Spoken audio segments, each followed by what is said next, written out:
Les bonnes raisons de passer un concours de la fonction publique. Est-ce que vous vous êtes posé cette question-là? Est-ce que vous êtes allé chercher au fond de vous pour savoir ce qui vous motive véritablement?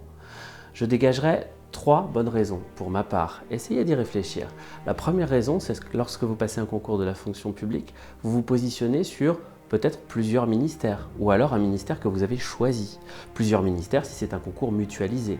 Ou alors si c'est un concours en interne, vous allez vous positionner sur votre ministère de tutelle. Si vous avez un profil régalien, vous allez vous positionner sur le ministère de l'Intérieur, le ministère des Armées ou le ministère de la Justice. Ou alors peut-être que vous avez un profil culture, ou plutôt un profil enseignement. Et là, vous voyez tout de suite à quel ministère je veux faire référence.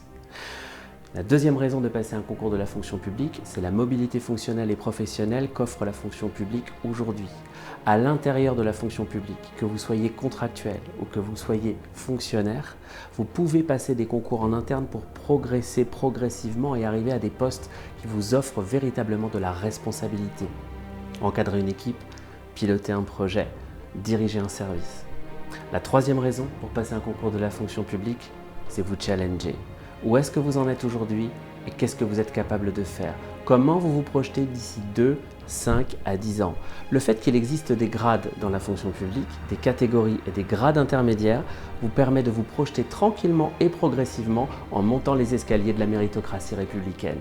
C'est ça les 3 raisons de passer les concours de la fonction publique.